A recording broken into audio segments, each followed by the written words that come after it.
Mesdames et messieurs, bonsoir, c'est la littérature chez vous. Merci de nous faire de la place. On va parler un peu politique en nous servant d'un livre prétexte. Le titre du livre de ce samedi, c'est Les intrigues politiques en Afrique. C'est une réflexion donc de Takpanou Aboki Koudjo qu'on reçoit d'ailleurs sur ce plateau. Bonne arrivée à vous, monsieur Aboki Koudjo.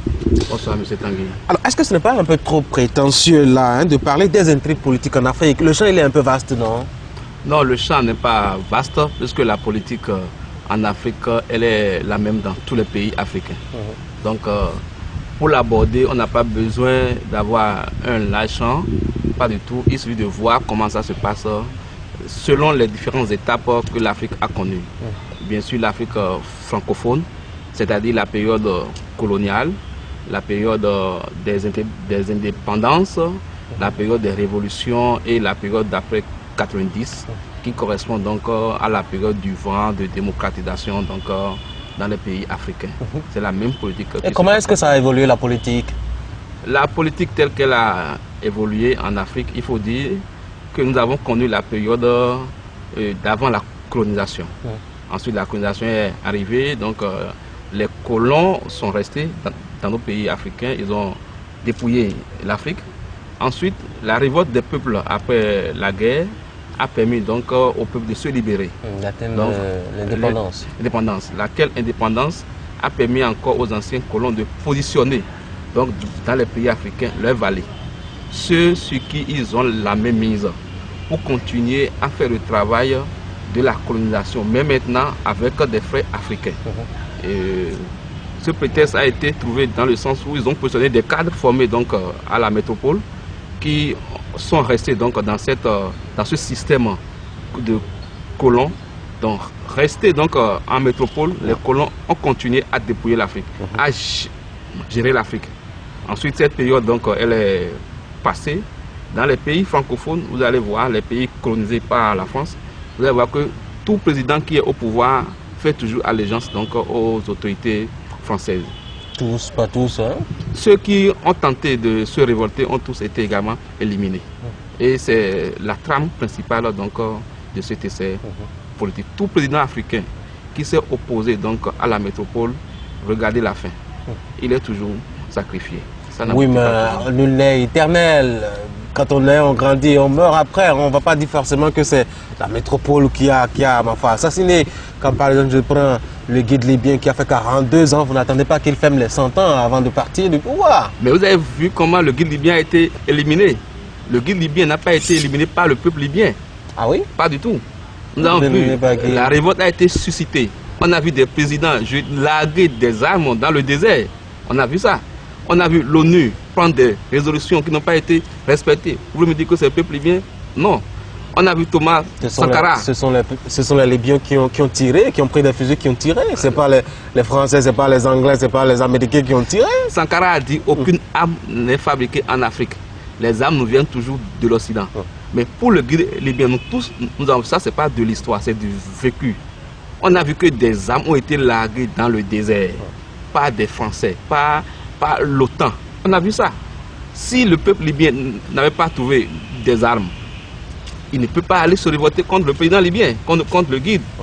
Dites-moi, un État qui envoie des armes, qui largue des armes, comme des mannes dans le désert, vous voulez me dire que ce n'est pas cet État-là qui a sacrifié le guide libyen? Est-ce que quelque part, ce n'est pas aussi le problème de ces dirigeants qui, quand je vois au fond, s'attachent plutôt, ils tiennent fondamentalement à leur pouvoir. Il faut passer la main à un moment donné. Je suis totalement d'avis avec vous que pour nos pays, l'alternance est obligatoire au pouvoir. Nul ne peut rester éternellement au pouvoir. Je le dénonce même dans l'essai. Mais je pense que c'est au peuple de prendre vraiment sur lui la révolte, d'avancer, de faire changer de gens. Toute démocratie. Mais quand un peuple il est opprimé et qu'il est pratiquement, je dois dire, le dos au mur, sans pouvoir et sans armes, sans moyens efficaces de revendication, il va faire quoi ce peuple auquel vous faites allusion? Tout peuple a en son sein la force et la stratégie nécessaires pour se révolter contre son dirigeant. Ne me dites pas qu'ici, donc au Bénin, on a eu besoin des Français pour pouvoir faire partir le général en 89. c'est des réflexions internes, c'est des cas qu'on mais Parce qu'il a voulu ainsi. Exactement. Il pouvait réprimer dans le sang et ma foi, ça allait continuer la révolution. Et vous avez vu que dans l'essai, j'ai cité en exemple sur cet aspect-là. Il n'a pas réprimé son peuple dans le sang. Il a compris qu'à un niveau donné, la révolte est telle qu'il s'éclipse. Et il s'est éclipsé. Et je le demande aussi à tous ces présidents qui voient que le peuple est fatigué il faut qu'il se retire. Que le coup, on l'a appelé encore après, il a fait 10 ans au pouvoir. Voilà. Alors, j'ai remarqué que dans le livre, vous hésitez, c'est pas une hésitation. Vous avez choisi de ne pas du tout appeler alors les noms, citer les noms et les pays carrément. Et pourtant, vous parlez d'essais politiques. Vous aviez même parfois eu à faire recours à des inventions, à des imaginations dans ces essais-là. Et même sur le livre, parfois votre nom, de façon véridique, n'est pas aussi, en tout cas, affiché. De quoi avez-vous peur, M. Abougui Kodjo? Par rapport au nom, et là, je fais hommage à ma mère, je fais un clin d'œil à ma mère. Je suis un métis culturel et religieux. Je suis d'un papa qui est Gon et de religion chrétienne. Je suis d'une mère qui est Yoruba, de religion musulmane. Et vous voyez, dans le contexte socio-culturel de Porto-Novo, qui est ma ville natale, dans ces années-là, ce n'est pas accepté qu'une fille Yoruba musulmane épouse un homme Gon. Mais mon papa et ma maman ont pu le faire. Et ils ont réussi le mariage. Nous sommes nés. Et moi, je n'ai pas embrassé après la religion musulmane. Je n'ai pas grandi dans la culture Yoruba. Mais j'ai ce prénom qui est mon prénom musulman. Alors, ça, c'est mon deuxième ouvrage. Mon premier ouvrage, j'ai rendu ma mère, j'ai fait de ma mère l'héroïne de cet ouvrage. Et ceci aussi pour lui rendre hommage. J'ai choisi donc évoluer avec mon prénom. D'avoir un prénom musulman et puis voilà. Aboki aussi pour accompagner. Autre chose, oui. Par rapport au contenu, j'ai voulu ramener la compréhension de l'essai au niveau du bas peuple. C'est pour ça que j'ai tout fait dans un français. Oui, mais la thématique n'est pas pour le bas peuple. Bien sûr que la thématique est pour le bas peuple. Parce que quoi? C'est ce bas peuple qui participe à la politique. Vous avez vu lors des élections passées ici au Bénin, on a eu besoin donc des immigrants pour faire la campagne. On a eu besoin des vendeuses de Tantopa pour faire passer les messages. La politique doit intéresser tout le monde. Parce que tel que je le dis aux gens, ce n'est pas réservé à une classe. Je prends juste un exemple. De notre naissance jusqu'à notre décès, c'est la politique qui nous gère. J'illustre quand un enfant naît. Celui qui déclare l'enfant, celui qui accepte qu'un enfant est né, c'est soit le CA, le chef d'arrondissement, ou le chef de village, ou bien le maire. C'est lui qui dit que cet enfant est né dans mon village, dans ma mairie, dans ma commune, et l'inscrit à l'état civil. Il est politicien. Quand vous grandissez, tous les actes que vous aurez à faire, attestation de résidence, attestation de certificat, photocopie des diplômes, légalisation, c'est le maire qui vous signe tout ça, ou bien c'est le CA. Quand vous mourrez aussi, la déclaration de décès, ça revient donc à l'autorité de le faire. Jusqu'au tombeau, là où vous allez vous reposer éternellement. Il faut un maire ou un CA pour donner le certificat d'inhumation. Vous voyez, donc là encore, le politicien intervient. Donc ça nous intéresse tous. Et moi, mon combat, c'est de faire révéler au peuple que la politique doit être leur chose. Pas tel que nous le faisons faire en ayant recours à eux juste pour des sandwichers, les 500, les t-shirts, non. Qui soit participatif de la politique au niveau de la société. J'ai l'impression que c'est votre conviction que vous faites porter à vos personnages. Dans le premier chapitre, par exemple, quand je lis votre ami, très convaincu que, en tout cas, tout ce qui se fait de mauvais en Afrique a forcément derrière la main de l'Occident. D'où nous vient cette conviction que tout ce qui se passe chez nous de mauvais est forcément, j'allais télécommandé, téléguidé d'ailleurs, alors même que ça se passe entre nous, frères africains. Exactement. Et la compréhension qu'il faut avoir de l'essai n'est pas que tout ce qui vient de mal, ce qui arrive de mal en Afrique vient forcément de l'Occident. Mais tout ce qui vient de l'Occident de mauvais a toujours comme participation un frère africain. Les Occidentaux ne descendent pas de façon directe comme ça pour agir. Ils passent toujours par la main des Africains pour détruire. Je prends l'exemple de Thomas Sankara, tout le monde sait par quel homme le système France-Afrique est passé pour l'éliminer. Quand on prend Patrice Lumumba, tout le monde sait par quelle main on a pu l'atteindre. Quand on prend Sylvanus Olympio, tout le monde sait par qui on l'a atteint. Donc forcément... Vous êtes nostalgique de ces leaders. Parce que ces leaders étaient passés vraiment pour faire relever l'Afrique. Mais on a tous compris que ça n'arrange pas. Il en existe encore, non? Il faut bien regarder en Afrique. Bon, il en existe, il y a les martyrs des temps nouveaux. Ça, bien sûr, il y a les Laurent Gbagbo qui sont casés quelque part à la CPI. Ouais, et jusqu'à présent, on dit que la Cour n'arrive même pas à trouver de preuves contre lui, mais on le fait asseoir. Donc ça, c'est les martyrs des temps nouveaux. Et le système n'a pas vraiment changé. Vous avez vu, le roi Béhanzin a été déporté. Ouais, Samori, déporté. Tous ces grands résistants ont été déportés. C'est ce qui se passe encore aujourd'hui. Quand on n'arrive pas à vous éliminer physiquement, on vous déporte. Avec bien sûr la contribution, l'acceptation de vos pairs africains. La faute est donc aux Africains. Bien sûr, nous avons une part de responsabilité. Ça, c'est sûr, je le reconnais. Et c'est pour ça que j'interpelle dans mon essai la jeunesse à prendre conscience de ses responsabilités. Vous avez vu que le mouvement de révolte que j'ai créé dans l'essai, je l'ai positionné donc dans un contexte universitaire, étudiantin. J'ai pris comme cadre l'université d'Abomey. Je suis convaincu que la pépinière donc, du changement de la révolte doit venir de nous qui sommes cadres, pas seulement des étudiants. Mais les étudiants sont une classe qu'on peut vraiment, sur laquelle on peut se baser pour pouvoir avancer. Parce que dans toutes les maisons... Mais vous avez oublié un aspect de souvenir des étudiants, la violence qui, ma foi, accompagne souvent leurs actions et leurs revendications, etc. Je ne l'ai pas senti dans votre Non, les étudiants ne sont pas, n'ont pas le monopole de violence. Tout peuple affamé qui est fatigué de son dirigeant va à la violence. Je disais quelque part dans l'essai qu'un peuple affamé est plus fort que des blindés, que 1000 bataillons de blindés. Quand la faim vous tenaille, quand la faim vous tortille, quand la faim vous enserre, vous ne reculez plus devant rien.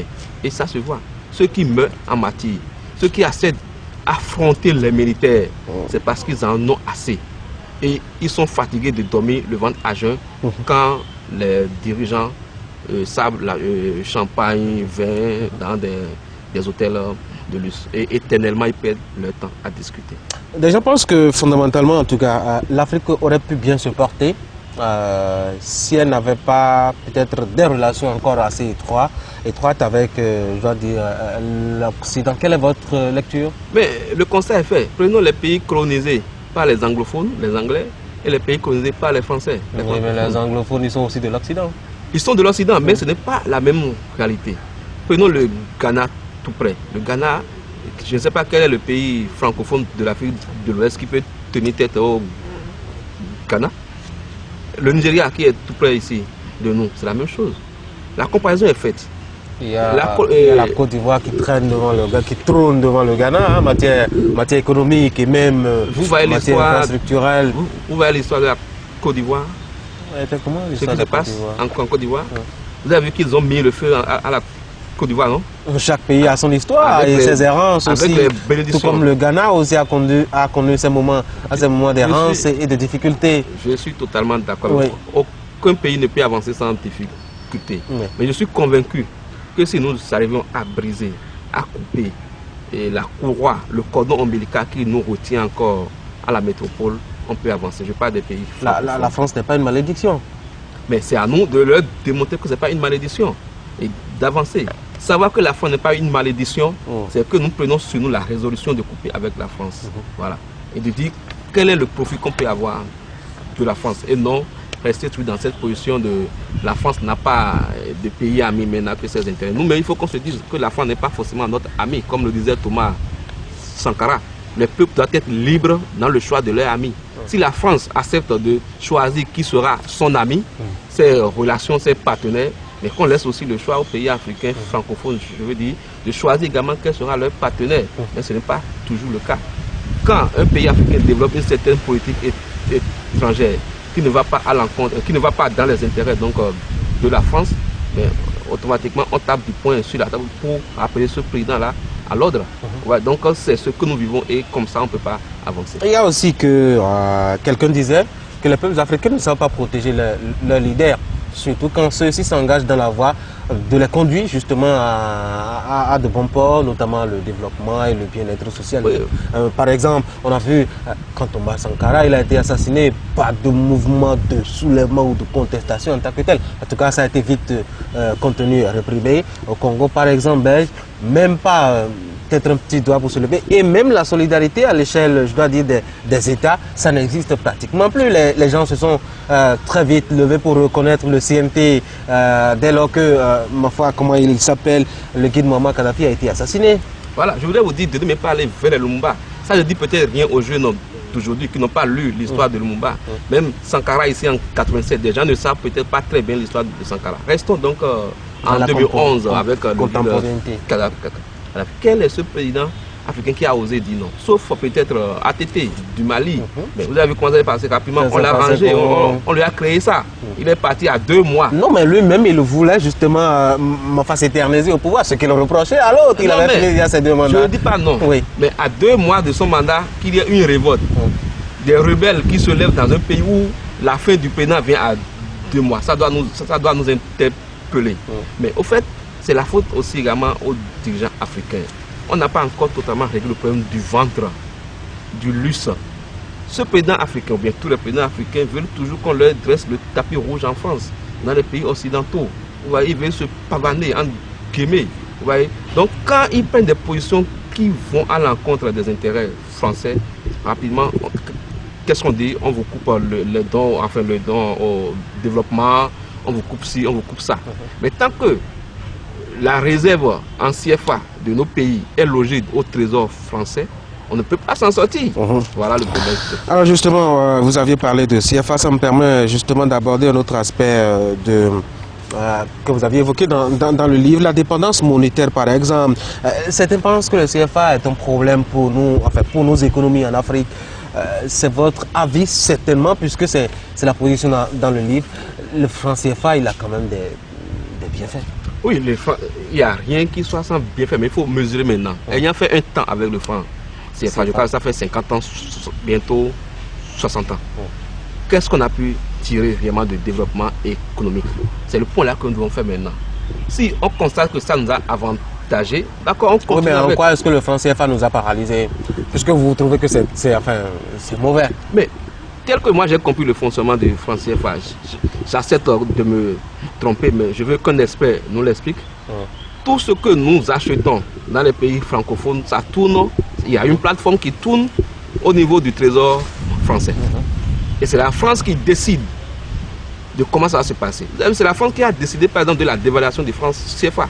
On a rassemblé nos puisque pays. Le CFA il est arrimé fondamentalement au franc français ou à l'euro actuellement. Exactement, c'est ça que je dis. Mais pourquoi nous, pays africains, on ne décide pas de couper ça? Est-ce qu'on peut couper quand on sait que nos économies sont assez faibles et quand on sait que généralement on élit à la tête de nos pays que des gens qui sont prompts à la dévastation économique carrément? Quand par exemple il n'y a aucun programme économique sur le long terme, quand il n'y a aucune mesure assez rigide pour protéger les intérêts au plan national, c'est pas évident qu'une monnaie puisse tenir, non? Non, mais ces réflexions que nous faisons ici, beaucoup de gens l'ont déjà fait. Il y a des experts qui ont parlé de ça. Donc la solution existe.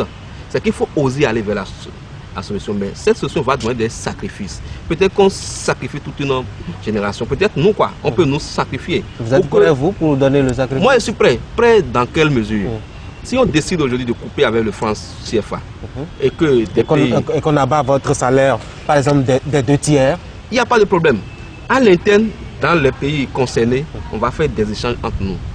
Les pays africains ne font pas beaucoup d'échanges entre eux.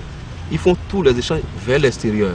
Mais si on s'organisait, et si je prends les pays de la CEDEAO ou bien les pays de l'UEMOA, et qu'on ouvrait vraiment le marché, et ce qui est produit au Nigeria peut circuler aisément vers nous, on fait un système de troc, ou bien on trouve un autre moyen pour qu'il y ait beaucoup d'échanges entre nous, je pense qu'on peut s'en sortir.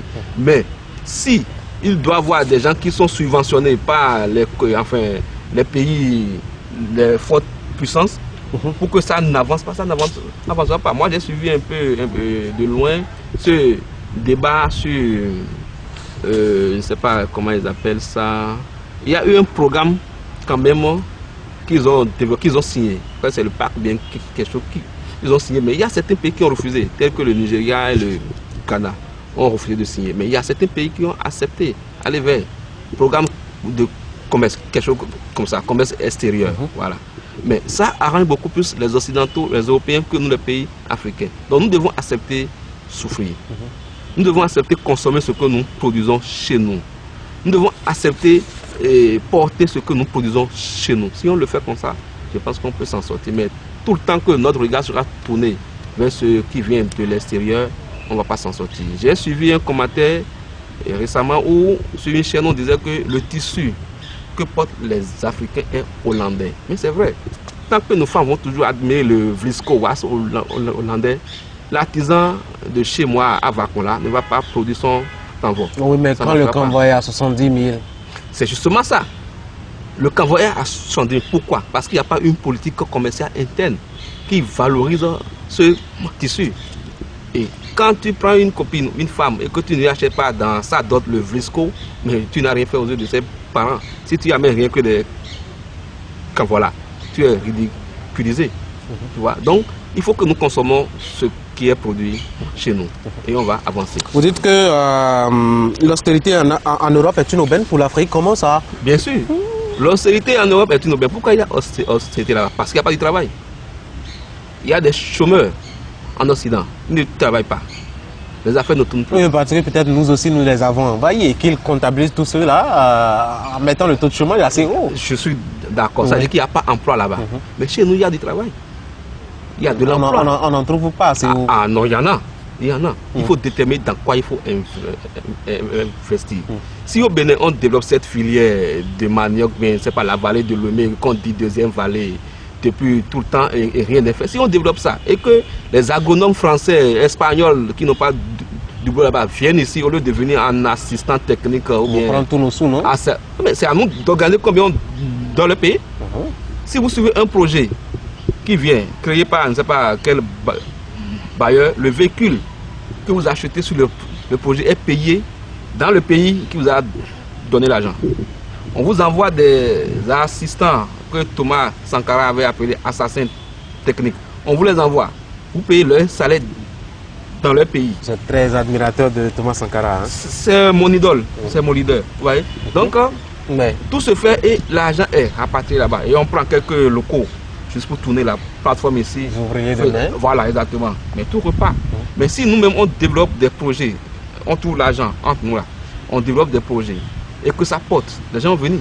En Angola, il y a des Portugais qui sont là. Vous avez des idées de projets? Vous avez des idées de projets? Vous êtes un cadre quand même, vous êtes docteur. Je suis médecin et spécialiste en maladie infectieuse. Mais ça ne m'empêche pas de voir autre chose. Regardez, idée de projet que moi je vais souffler à nos maires peut-être qui me suivent.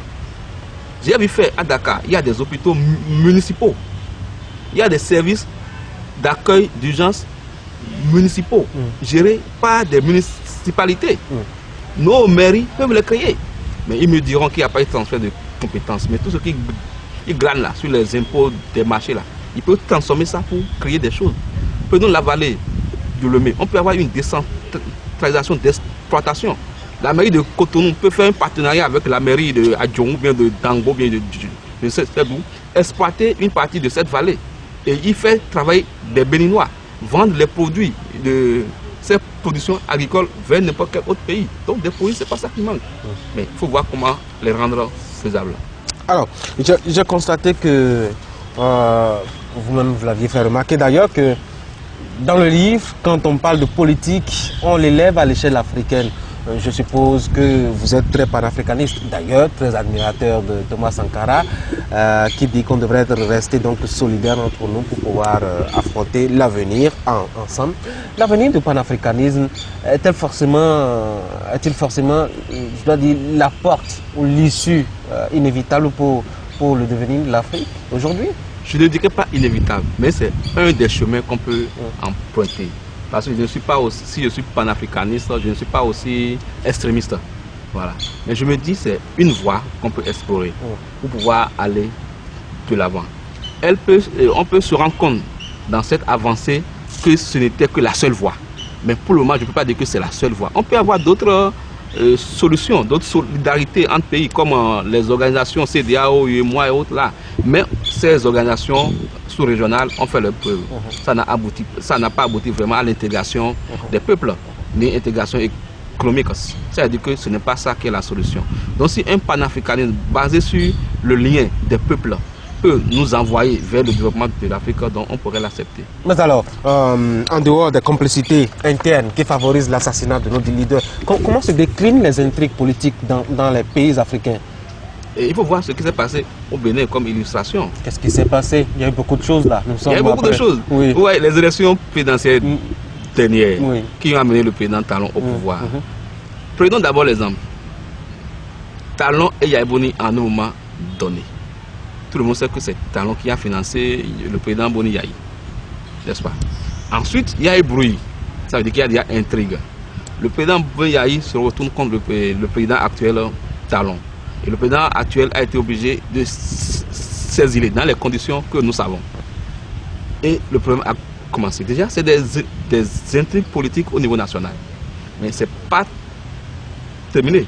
Le président Talon va faire recours. Oui, mais comment ça fonctionne? Il me semble qu'il doit y avoir forcément une règle. Quand vous parlez des intrigues politiques en Afrique, je me dis que vous aviez observé et vous aviez constaté un fonctionnement assez standard, peut-être standard, identique pour tous les pays africains. Mais alors, comment ça fonctionne? C'est identique. Oui.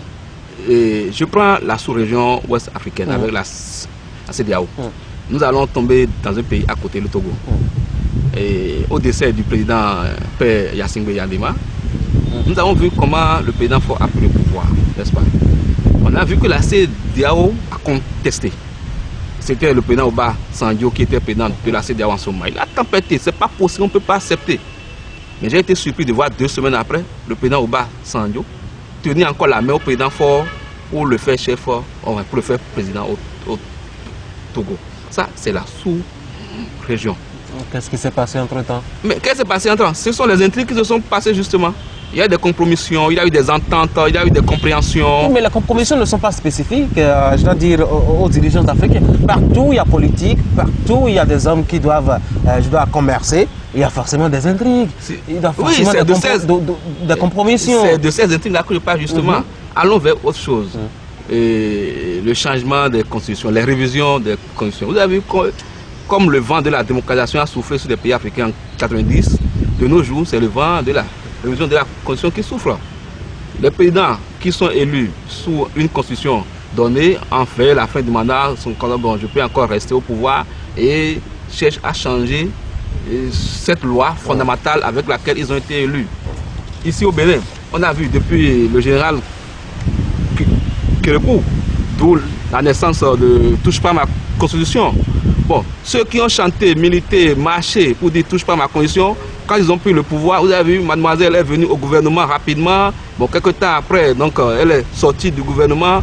Touche pas ma constitution est devenue, on peut toucher maintenant à la constitution. Oui, mais on ne va pas rester éternellement avec la même constitution. Il faut bien qu'on la touche un jour. Je suis d'accord, je ne suis pas contre, mais je vous prends encore un autre exemple. Au Sénégal, Wade Père a voulu rester au pouvoir. Les gens lui ont dit non, mais qu'est-ce qu'il a trouvé comme imagination? Le ticket présidentiel. À 25% déjà au premier tour, il sort accompagné de son fils. Ouais, donc, cette révision familiale, clanique, donc on a voulu encore l'expérimenter. Mais le peuple a dit non. Moi, je voudrais, quand tu es élu avec une constitution donnée, que tu la restes. On dit 2 ans. Tu fais tes, enfin, on dit 2 mandats. Tu fais tes 2 mandats, tu disparais. Si tu as l'idée de toucher à la constitution, tu fais un engagement de façon sûre que toi, à ton 2e mandat, tu ne reviendras plus. Alors, on a constaté, ça c'est ma dernière question, on a constaté qu'entre 90 et 2000, c'était la vague, je dois dire, des conférences pour la démocratisation en Afrique, parce qu'il fallait quand même s'adapter à une réalité politique de par le monde avec la chute du mur de Berlin en 89 par là.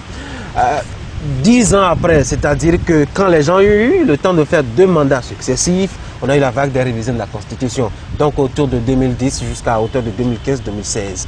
D'ici 10 ans, qu'est-ce qui va se passer en Afrique? Et je voudrais dire, cette vague de démocratisation n'est pas issue forcément de tous les peuples.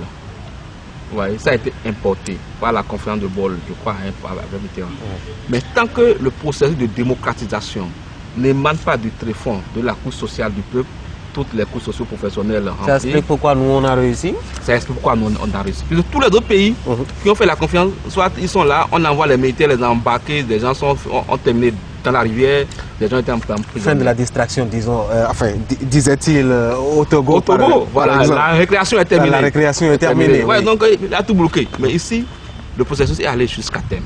Maintenant, vous avez posé la question de savoir Qu'est-ce qui va se passer dans 10 ans, puisqu'on a fini de réviser la Constitution? On va rentrer dans les phases de mandat unique, comme le dit le président Talon. C'est aussi une innovation politique. Ça va prospérer en Afrique, vous pensez? C'est possible, puisque au Sénégal aussi, il y a eu cette idée qui avait été initiée par le président Macky Sall. Ouais, non, on fait un mandat de 7 ans non renouvelable. On devrait se féliciter de donner toujours le temps, non, en Afrique, avec, par exemple, la conférence nationale, puis maintenant le mandat unique. Nous devons être fiers de notre Afrique et savoir que nous pouvons. C'est ça. Voilà. Monsieur Tokpanou Aboki, les intrigues politiques en Afrique, c'est le titre de votre bouquin dont on parlait sur cette émission. Merci beaucoup d'être passé par ici. C'est un plaisir. C'est moi qui vous remercie tout en espérant donc revenir sur votre plateau. Je remercie les techniciens. Sollicitez-nous, on vous accueillera, il n'y a pas de souci. Avec plaisir. Je vous remercie du pas que vous avez fait pour pouvoir me contacter. Et tous les animateurs, journalistes ne le font pas.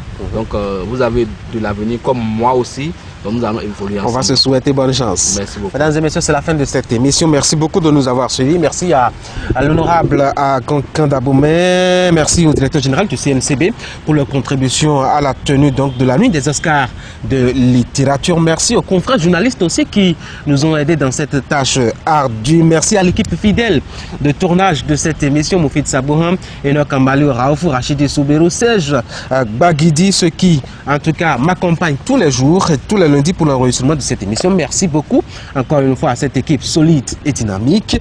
Merci de nous avoir suivis de bout en bout encore une fois. On va se donner rendez-vous pour samedi prochain à partir de 11h. D'ici là, partez-vous bien et passez un excellent week-end.